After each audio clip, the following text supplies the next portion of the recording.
All right, good afternoon, everyone. Rachel, are you ready to get started? I am. All right, well, welcome everyone to Public Health's virtual education series, wazooki Woehi Family Conversations. I'm Renelle, public health nurse, joined by Jamie Decora, public health worker supervisor, who will help me moderate today's session. The goal of this series is to gather, learn, and share about Ho-Chunk culture, resources, services, and their connection to health. In public health, we focus on prevention, promotion, and the protection of the health and well-being of our communities. Health and well-being are rooted in many aspects of our lives, from our physical body, our mental health, our spirit, and the environment we live in, and much more. During these sessions, we will explore topics that can impact our health and well-being. Together, we will learn about tools and resources to improve our health and the health of our communities. Today, we're joined by Rachel Dozer from Ho-Chunk Behavioral Health, and she's going to talk to us about New Year's resolutions. We'll have about 45 minutes for her presentation, followed by Q&A. Rachel likes to have an interactive session, so feel free to come off mute and talk, ask questions, or put anything in the chat, and we'll help get Rachel those questions. This session is recorded and will be put on our Facebook page and the Department of Health website on the public health page. So without further ado, everyone, please welcome Rachel Dozer. Hi, thanks for having me back. I apologize, I'm getting over a little bit of a cold, so if at any time you need me to repeat anything or, enunciate something a little bit better, please don't hesitate at all.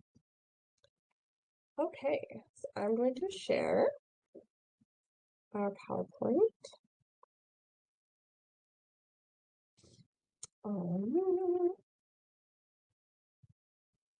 Let's do this.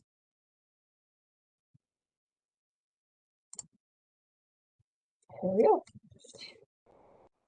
So when I was thinking about today's presentation and kicking off the New Year's in a good way, first thing that popped in my mind was New Year's resolutions. And I have to admit that doing this presentation has even kind of changed my mind a little bit about New Year's resolutions. I didn't realize it had such a vibrant history, and we will get into that a little bit today. So before we start, as Renelle said, I do really enjoy an interactive presentation. It's a little bit harder, I think, to do so when we're doing it virtually, but we definitely have awesome people here to help kind of let me know if there's any comments in the chat. But just for starters, does anyone have any questions before we even get into anything? Looking at the agenda, that they're hoping I can touch base on, or saw the topic and we're really hoping X, Y, and Z to be discussed. I personally I can actually kind of like freestyle a little bit. So if I know that anyone's coming in with certain questions or interests, I can try to incorporate that from the start.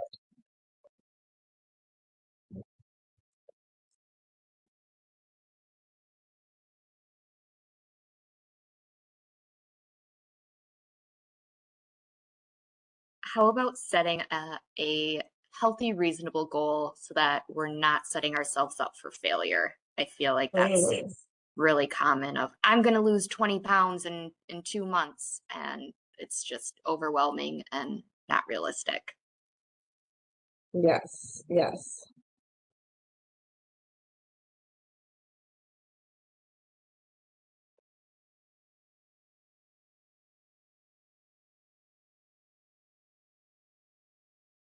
Yeah, we'll definitely get into that for sure.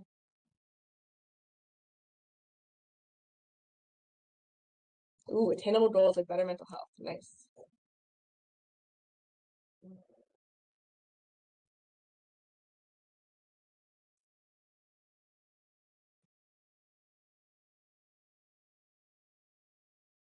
Okay, cool. I think Jamie's one just reminded me of something that I definitely will include in the presentation. I mean, in the verbal, this part. But I don't know if I have it specifically in the presentation itself. So it's kind of nice that these are recorded. Okay, well, let's get into it. So the first thing I found really interesting, and I included some websites, videos on here, is I did not realize the actual history of the New Year's resolution goes back about 4,000 years to Babylon, to Babylonian empire. And they have artifacts showing everything from using the new year. I think as far as January 1st being New Year's New Year's is kind of more of like a modern concept. But across different cultures, I mean, you pretty much name it. There's like the Chinese New Year, and a lot of our indigenous communities, we have our own New Year's kind of celebrations and kind of kickoffs. But what I could find out was that using January 1st became a really big deal in the kind of 1600s with 1500s with the medieval knights renewing their vows of chivalry at the beginning of the new year. And one of my thought was really interesting, kind of, I like history, so but this picture in particular with the knight bowing to the lady with the peacock hat, is they called it the peacock bow, and they would actually they must have eaten peacocks a lot back then. I don't know. But they would have to put their hand over the roasted peacock and then vow to the lord or lady of the land before they would then enjoy the meal together. So it was really interesting. There's a lot of different videos, and it wasn't really till more the 60s and 70s, that 1960s, 1970s, that the New Year's resolutions have kind of shifted into what we think of it as today, where we don't hold a whole lot of weight to it. What I've seen is the historical part was more how the community was kind of vowing to work together versus us now more focusing internally on what we want to do for ourselves. And I think sometimes that in itself creates its own I don't say burden, but have you ever been to a fitness class where if everyone else is working out, it's a lot easier to work out with them than to work out by yourself at home? For me personally, we just had our first, my shoulders hurt right now, because we had our first behavioral health house wellness group fitness yesterday. And I was dying after 15 minutes, but I didn't want to give up on my colleagues, right? So I'm okay, I can push through another minute. Now, if I was at home, it'd be a little harder to kind of dig deep for that motivation sometimes. I think that's what we've kind of seen as the New Year's resolutions, where it makes it a little bit more of a challenge to kind of see things through. But I just wanted to share this part on the history, because I first walked into this presentation being New Year's resolutions are kind of hoinky doinky, no one does them anymore, who cares? And then I saw the history, I'm like, oh, well, that's kind of cool. I didn't realize how far back it went. So I just wanted to share that. So again, what has happened with our New Year's resolutions? One of the things I found, please ignore the Alpine ski house icon on the bottom. I could not get that to come off, and I really liked the display otherwise. So I just wanted to share that because I didn't want anyone to reflect on thinking that this was the two are correlated. As Renell and Jamie know, I'm not tech savvy, so I did not know how to make PowerPoint bend to my will. But one of the things we found, and this I think ties into the two questions that have been posed so far by Renell and Jamie, what happened to New Year's resolutions? One is the vagueness, lack of specificity. We'll get into that for sure. Unrealistic goals, unmanageable goals, no plan, no strategy. Very much an all or nothing mindset. Looking for external motivation. So this would be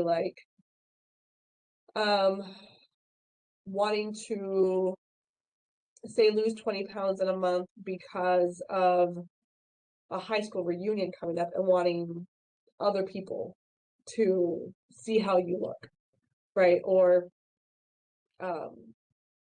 looking for the external validation as a source of the motivation. picking goals that aren't comfortable, that kind of ties more into like unrealistic, not having a lot of accountability. This ties into like the not really having a plan or strategy, and then focusing a lot on negatives. When I saw that come up, I thought that was really interesting. Then we tend to focus on, quitting X, Y, and Z, losing X, Y, and Z behaviors, instead of bringing in positive things.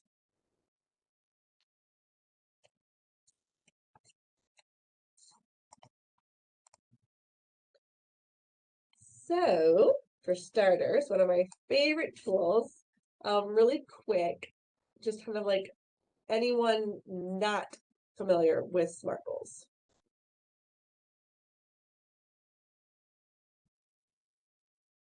Or maybe is the idea of it, has anyone not heard of the word SMART goal before?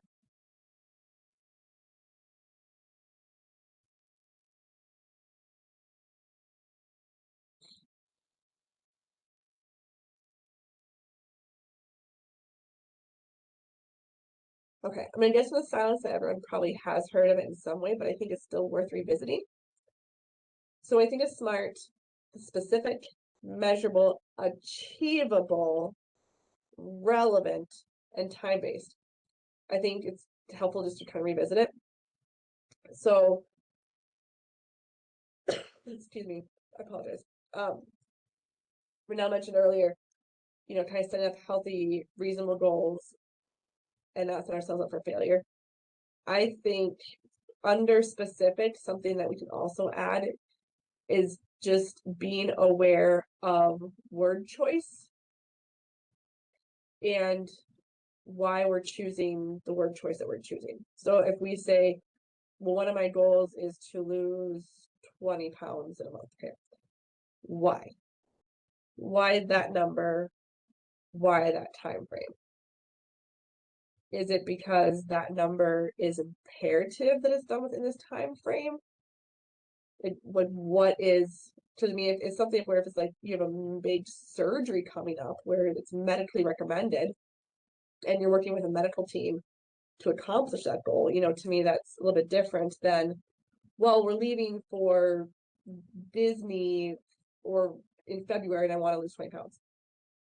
So with us being specific, also just being aware of our word choice. Excuse me. With measurable, how do we plan on tracking it? So if it's a fitness goal, do we have, one of the things is people like to use scales to track weight, but we know weight is not a very reliable indicator of like health versus like using measuring tapes. A lot of times people don't want to measure when they're first exercising. Another measurable source that people don't always think about is actual just endurance. So if one of the things you're measuring is I get winded at, one flight of stairs at work, well, I'm gonna, identify progress as not feeling winded until I hit 3 flights of stairs.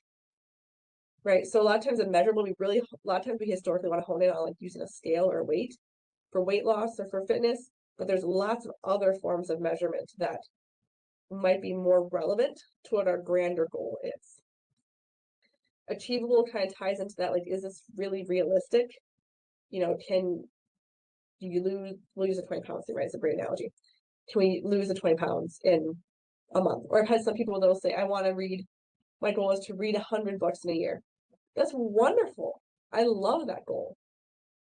Are you setting enough time aside where that goal is achievable? Because if the 100 books you're reading are all like, whoppers, and you're not even making time for yourself to have dinner, is reading 100 books in a year going to be attainable, or do you might need to maybe consider also like audiobooks or other options too?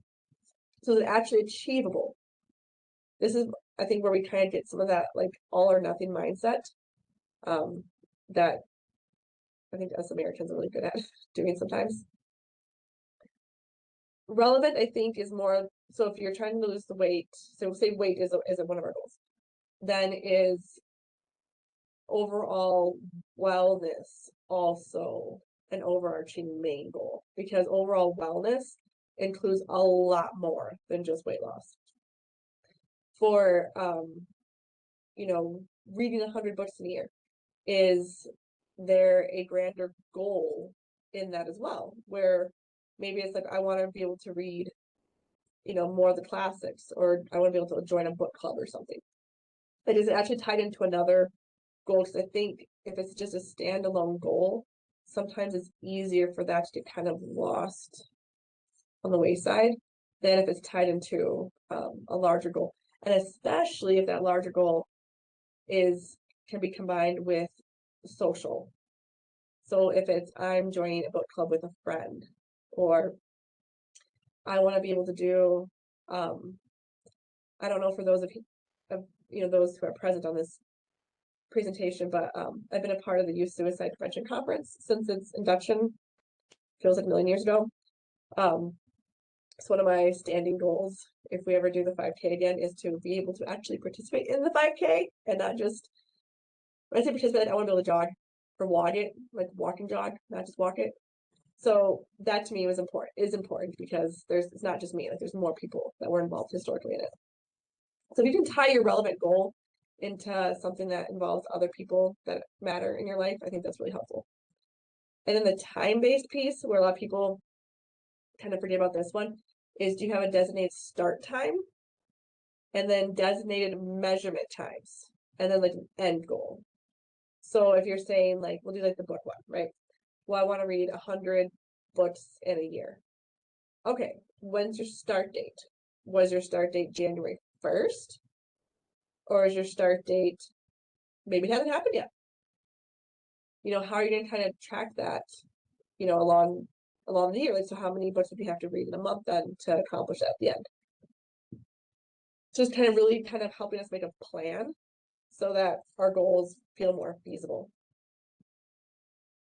I think like this is also where having attainable goals like better mental health is really awesome.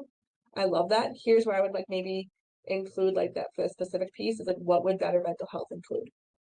Would that include improving sleep hygiene, doing more mindfulness activities, noticing just overall mood improvement, just being more cognizant of our mental health and showing ourselves more grace? Be really kind of specific with word choice.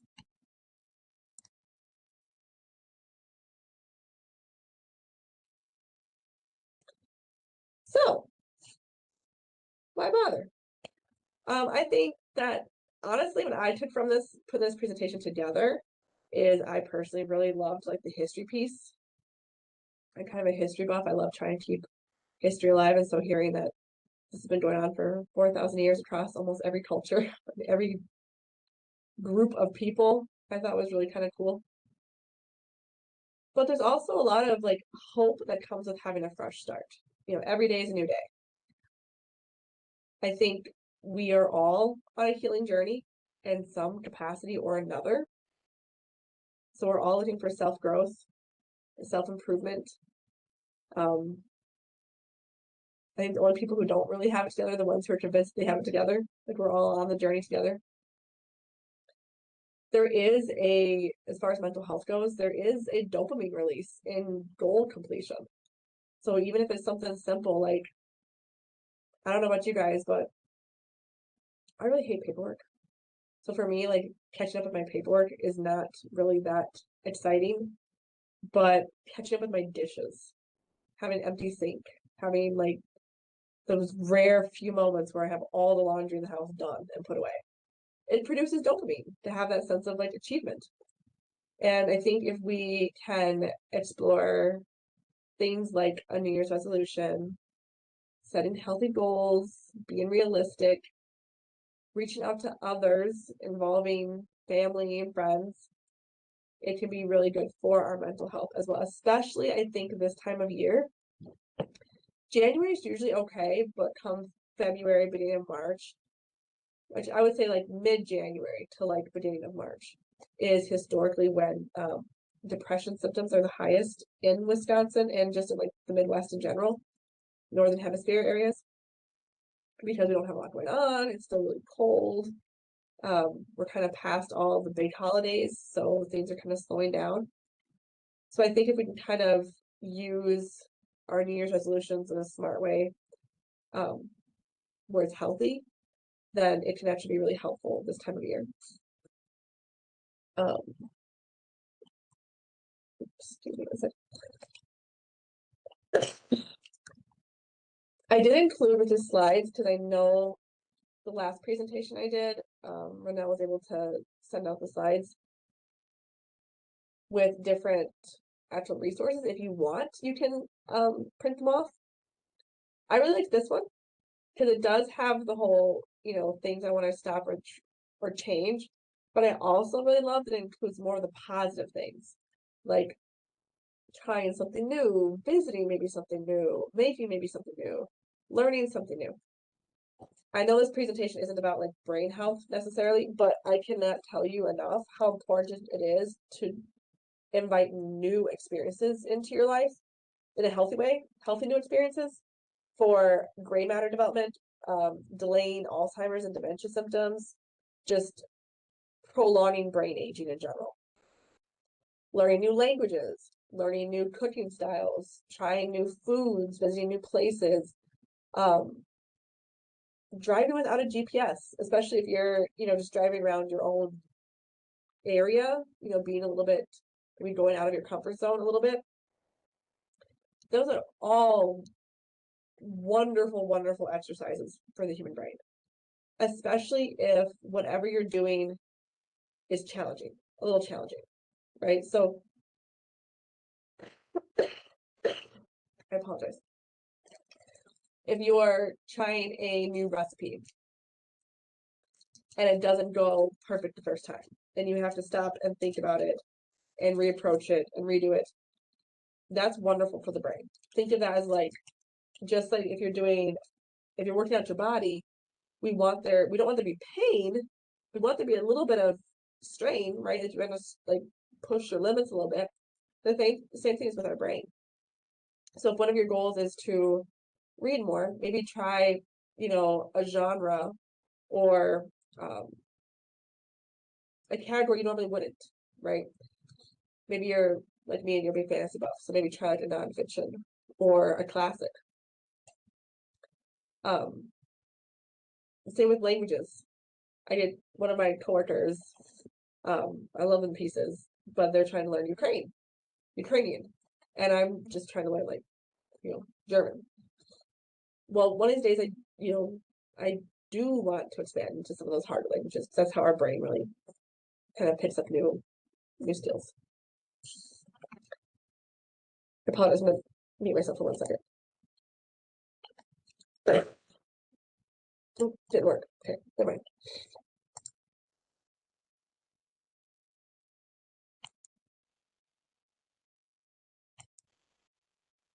So with regard to the resources, there is so many resources. I could have done 10 slides just on this. I literally just Googled New Year's resolution resources. Everything from printable things to apps. I thought this journal from whoever did this in 2019, I thought this was really kind of cool because they broke it down into, a bunch of different categories, keeping it simple. As far as like goal setting apps, I can speak on behalf of Habitica. Oh, excuse me. That one's really cool. That one, you have a little avatar, I guess, like an old school, like if anyone remembers, like the old Game Boy Colors, little characters. You have a little character, and then every day that you work on completing your healthy habits, then your character gains resources, health, equipment, whatnot, and you kind of go on an adventure with your character. Finch is another big one where you like have this like little like bird. It's like almost like a Tamagotchi for adults, right? Like you're trying to like make your little bird happy by completing tasks. Habitica and Finch, those both are free.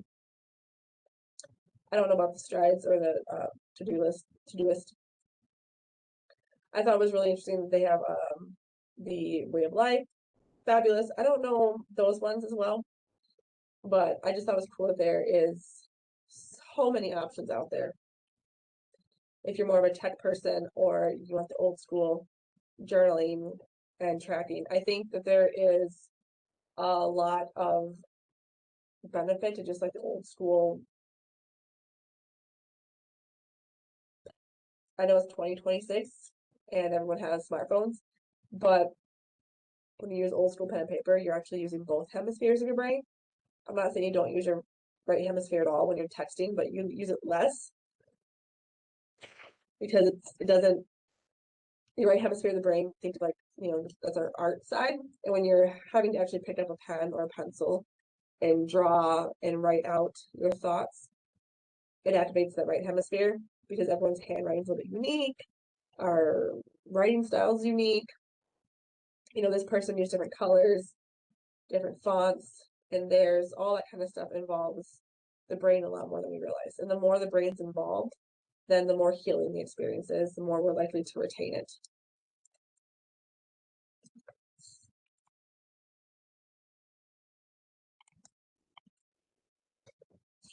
So with mental health in mind, being aware of like overly ambitious goals, and I think this is like the word choice thing, would be really helpful, right? I'm just thinking I was talking to a young person not too long ago, and I was like, oh, what do you want to do after high school? And they're like, oh, I want to be a real estate like mogul. Like, what? Oh, okay. Like this is totally doable. But like there's steps, like, what made you want to real estate? Like what do you want to do with that? Well, I don't know, I'll figure it out. Like, okay, well, that might be worth kind of exploring steps into. So just being aware, like ambition's not wrong. It's just we're trying to not set ourselves up for failure, so to speak, right? So just being aware of like overly ambitious goals. And maybe the way we find out if something's overly ambitious or not is by talking with our friends and our family. Thinking about what we have accomplished already. Being aware of perfectionism, that can also get us in trouble. I like to remind people that there's really no such thing as perfection, because once something, like perfection's not actually like a good thing, because once we've achieved perfection, then in theory, by definition of the word, like we wouldn't pick that thing up again.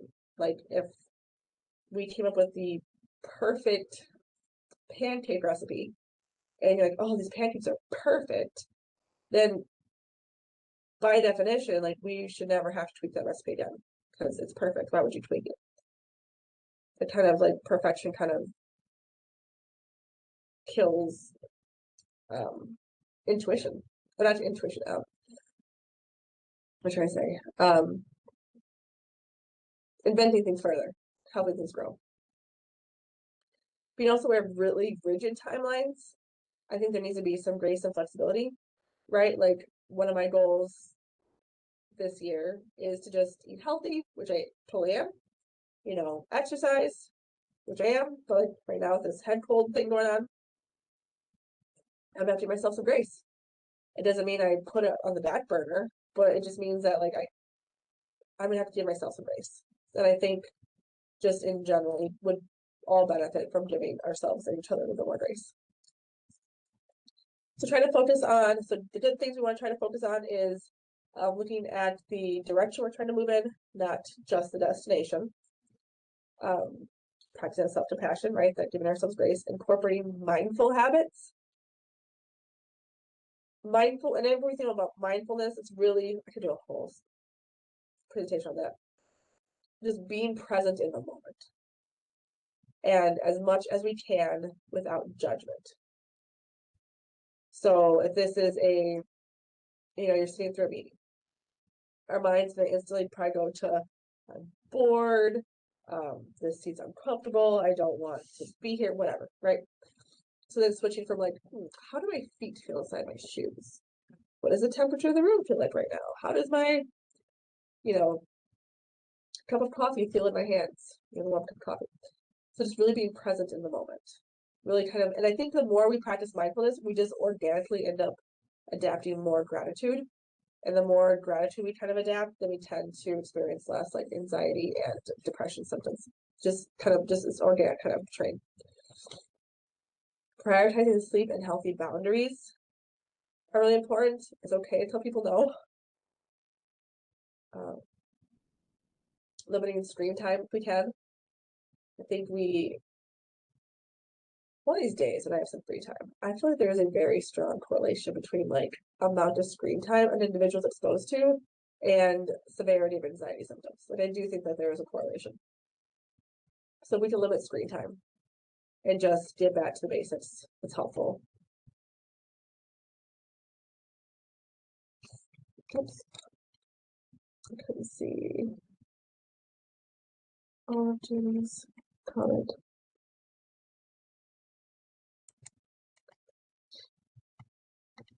Oh, no, where to go? Okay. I will finish the presentation before I start pushing two buttons.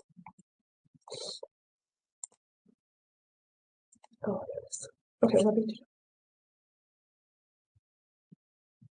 do. Okay.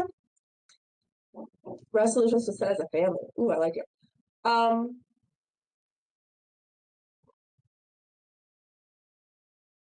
I think kind of just talking with the family and see like what are you guys interested in this year. So like for example, my family is we are trying to get healthier. My kids just got into karate and they become more aware of wanting stronger muscles. So we're gonna try and designate like one day a week to exercise together. And so the way my 4-year-old has incorporated this is we have an indoor, like little indoor trampolines we have at Walmart, and we have dance parties. And I'm like, okay, you know what? That's physical activity. So we just said that we need to have like at least one day of physical activity. So whether that turns into a dance party, whether that turns into like a 20-minute like yoga video, whether it turns into like the weather's nice, let's take the dog for a walk. It's just at least once a week, we're doing 20 minutes of physical exercise as a family. If it happens more often than that, wonderful, but at least once a week. So I think keeping it like starting out really simple and then letting it grow, I think is easier and better than trying to do something super ambitious. Like we're gonna exercise 5 days a week as a family. Things come up. But if it's something that's small and then we have a lot of fun doing it, then we're more likely to do it more often. And so we might accidentally end up working up to the 5 days, by just going with the one day. Another one could be what I really like is having like one day a week designated as no tablet time or no TV time, and we just like play a board game as a family. I think any goals with as far as families are concerned that can support that mindfulness, like just being mindfully present and together, is really, really healthy. I think we're all just so busy that even our kids start to become too busy. So anything that can kind of just help slow things down. Seeking support no matter where you are, you're not alone. That might be in this situation, right, with this question, might be looking at Facebook groups that you're already a part of, or friends you have on Facebook, or getting ideas from people on Facebook that what they're doing with their family, or even individually. I know I have a new planner I'm really excited about because I'm very like a physical person. I like to have things like physically in front of me. And so part of my New Year's is being able to like find like one of my quests for this year is to find a planner that I really like that helps me feel more organized. And so I've been seeking support through like asking people what works for them. And then make it fun. Make sure that we're not so focused on, I have to, it's all about quitting these bad habits and picking up all these good habits. Have fun. Have fun with it.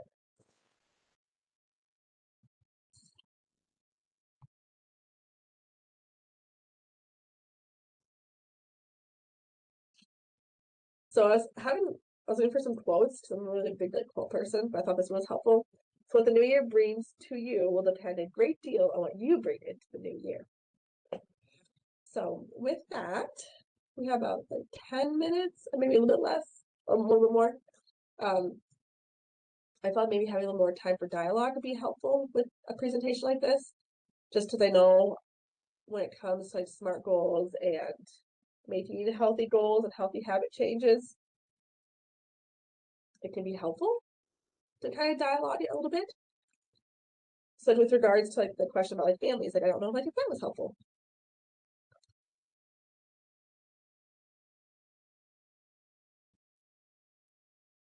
More engaging or not so generic, but what we already do.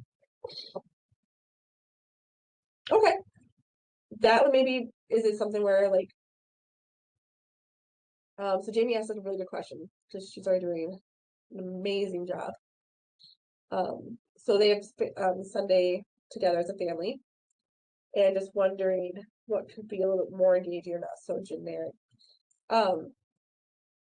One thing that might be fun is maybe you're already doing this too. I learned a lot from you, Jamie. Like putting a jar together. I've seen people do this. I've been meaning to, but my kids can't read yet or write really. So maybe in the future. We just take a jar with a little piece of paper, and then everyone in the family writes down like 5 or 10 things that they want to do over a course of a designated time, whether it's like 3 months or 6 months or a year, whatever. And then you pull out from that jar. And so it's totally random. It could be, you know, whatever. I know for us, we kind of keep it pretty flexible. So we kind of see what like the kids are in the mood for.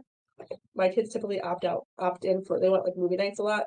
But then if we do a movie night, then we also call it like the family movie theater, and we turn our couch into a giant fort, and then we just change up like the snacks and stuff, and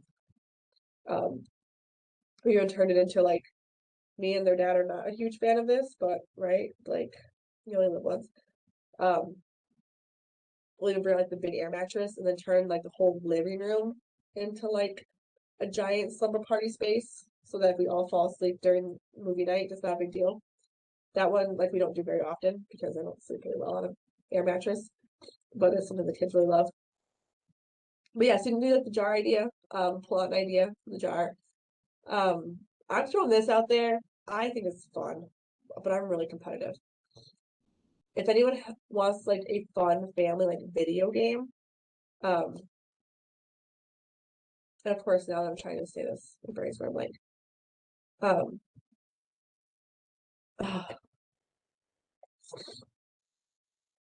it's on the Switch. Overcooked. It's called Overcooked. So you have this like little avatar, and you're all in the kitchen, and everyone has their own roles. I think it was up to 4 players. I You might be able to bring on more than 4 players, but I think like at least 4 players for sure. But everyone has their own role, and everyone's task is reliant on another person on the team's task.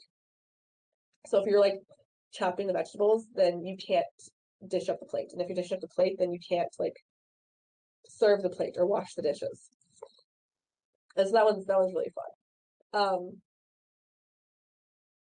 I think it'd be really fun too to like if you're doing like the jar idea or change up activities, is if the kids are sharing their ideas, then have the adults share their childhood ideas. And so sometimes the kids don't always like it, but it's still a chance to like share about each other. So my kids are becoming very well educated in like the OG Pokemon series because me and their dad are like old school obsessed Pokemon people. And so sometimes they'll be like, this is kind of boring. And it's like, yeah, this is part of my childhood. But then that boring show for them turns into a whole conversation of like what things were like for us when we were growing up. Or we'll sometimes watch, the kids' YouTube stuff with them and be like, why are you guys so obsessed with 6-7? And then they'll start laughing because like, you guys are, anyways, it just turns into like bonding moment. We can kind of get to know each other a little better.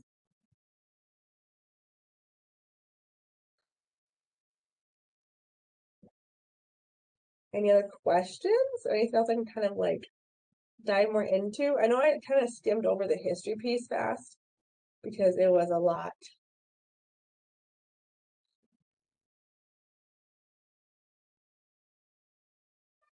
Has anyone set any goals for 2026?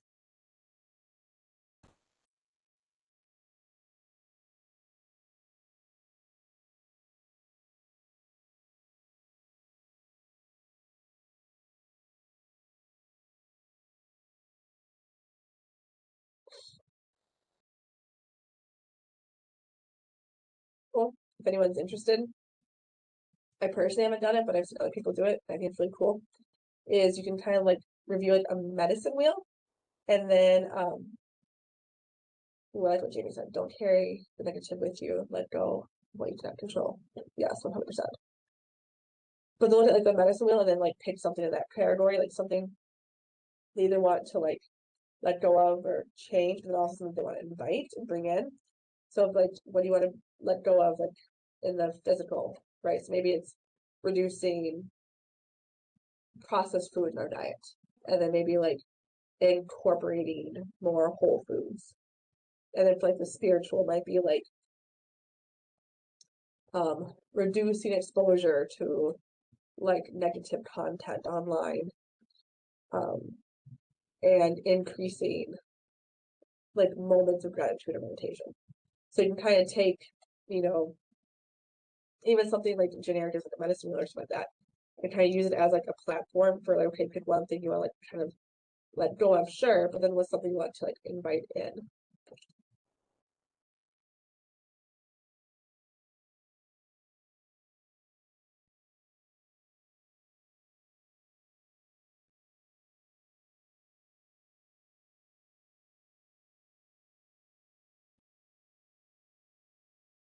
I think like mindset too is really important. Like I'll tell a lot of my patients, and even like myself, especially so if I'm trying to eat healthy, right? Like I purposely, I mean, I can't in my office, right? I work with kids, I get it, but I have like my little mandarins right next to my desk because I'll remind myself, okay, like I kind of want like the candy in the back of the room, but I really deserve like a mandarin. Like I really want like the citrusy, healthy, like my body deserves this.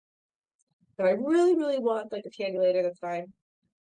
I can have some, but like kind of pepping myself. Like I'm really excited about these like mandarins, which I really am. So when this is done, that's what I'm going to reward myself with for this presentation. To kind of seem like those healthy things we can do for ourselves as like a reward, because like we do deserve, like we do deserve good things in your life. You do deserve to have like a healthy body, a healthy mind, healthy spirit. So yeah, I'm curious what other people's goals are.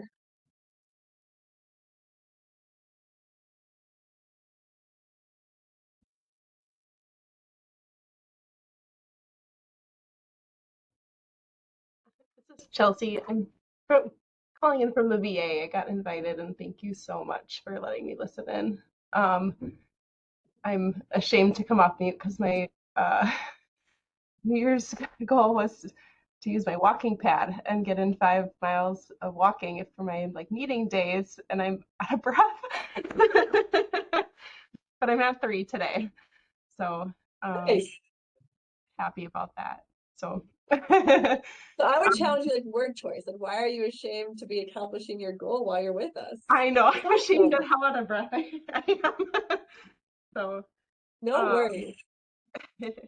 but my other one, uh, my 14-year-old niece is living with us now under kind of some unfortunate circumstances, and we started it's called Finch, and it's like this self-care app game where you kind of develop these silly little characters by doing self-care tasks, and it's been a huge hit.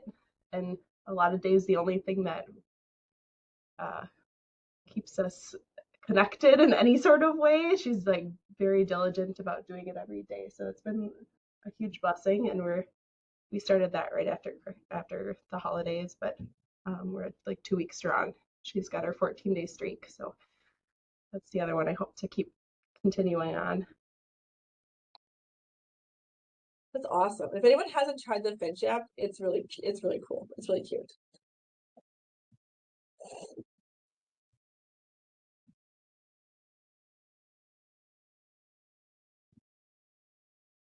And Chelsea, I don't remember like with the Finch app, if other people like I never got this far with it, but like if you have friends that also have it, do your like little characters like interact with each other? Yes, You you kind of can. like, okay. Yeah, you can set shared goals together, or you can just kind of share your goals that you're working on and root each other on, and like send little uh like encouraging messages. It's so cute. You get all these little micro pets too. So we're working on trying to get a hedgehog. Uh, That's cool.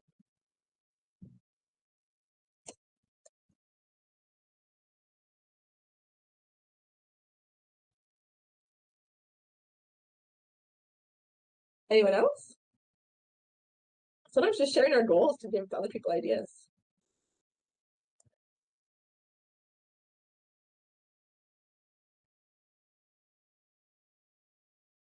I'll say my goal is to use my Fitness Pal every day. I don't have to like always. It's not always. I'm not focused on like the calorie piece, but just like the mindfulness. I'm a big like tired snacker. And then 20 minutes of exercise a day. Ooh, I like Jamie's. Take on less in 2027. It does feel like 2025 was a lot. I don't know if other people felt that.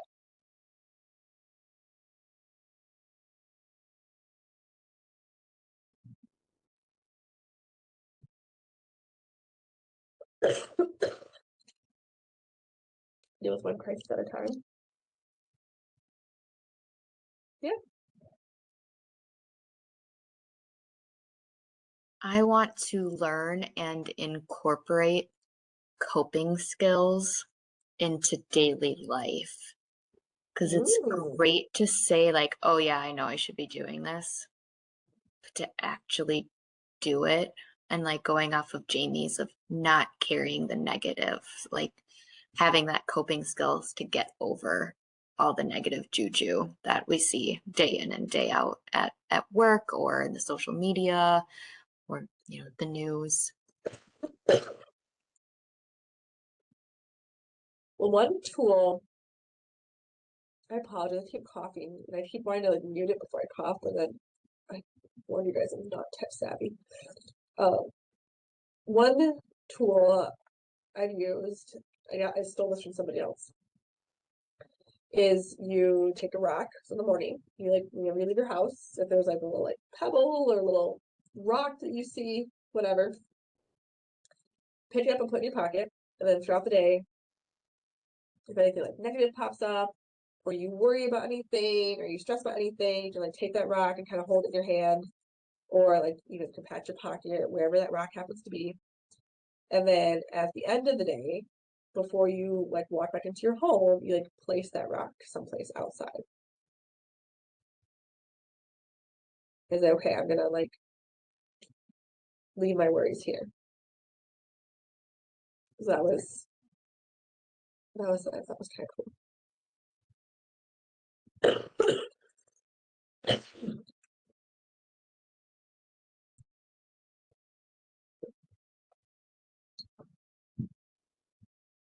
I also really encourage like the word choice again.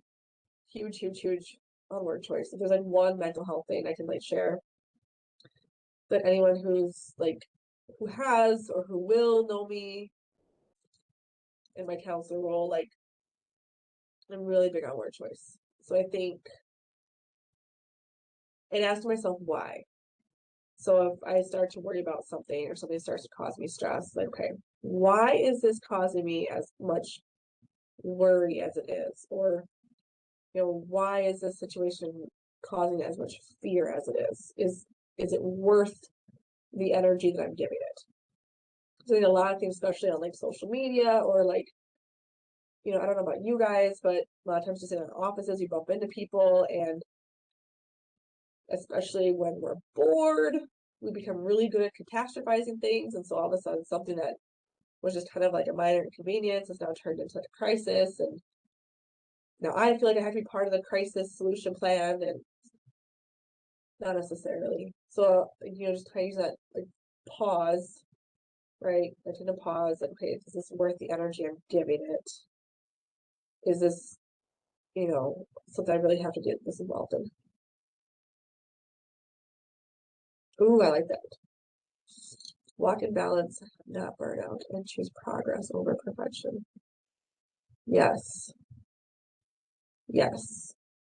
Yes. And I think that with a burnout too, like I'm learning that misery loves company. And so, you know, it, sometimes it's all we have to do. All we can do is really have those like healthy boundaries and come back to a place of balance.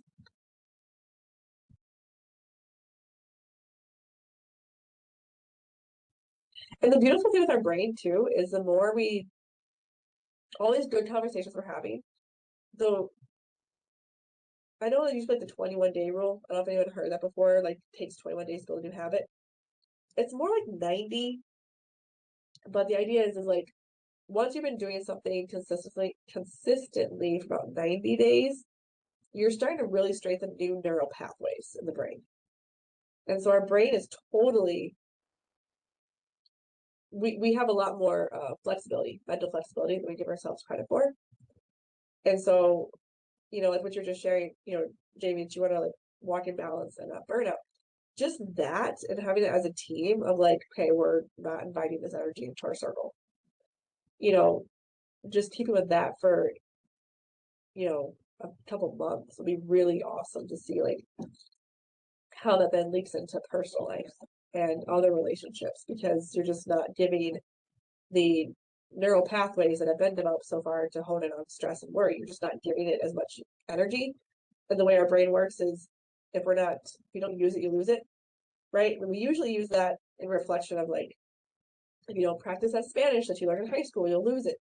But it also goes when we're talking about like quitting addictions or quitting bad habits or changing different belief systems.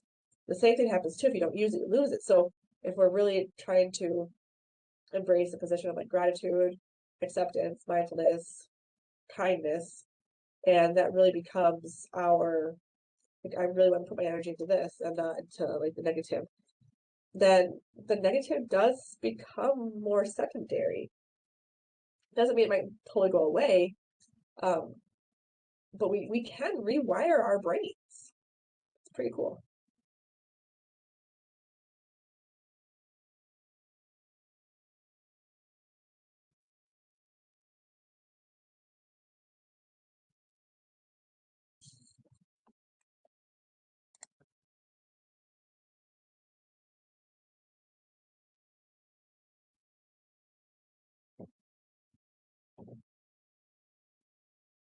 Anyone else or anything else? We've got some really awesome feedback so far and suggestions.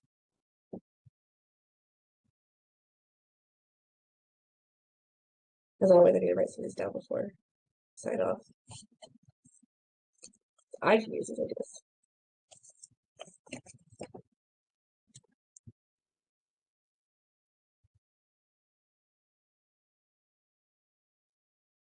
Well, hearing nothing from anyone, I put Jamie and my email in the chat if anybody has any feedback they'd like to share. I will get Rachel's slides out to everybody sometime this afternoon.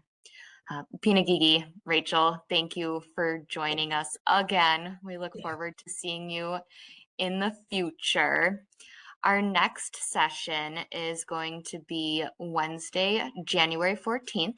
We'll have Menissa Pellis with us, and she's going to talk about the Mending Broken Hearts workshops. You can use the same link that you used today to join future sessions, and you can email Jamie and I, and we can send you the meeting invite to add to your calendars. I'm going to share a flyer here. We'd like to hear feedback from everyone. What's working with these series? What would you like to see improved? If there's any topics that you would like to hear about or specific people that you'd like to hear from. You can scan that QR code. I've also put the link in the chat to go to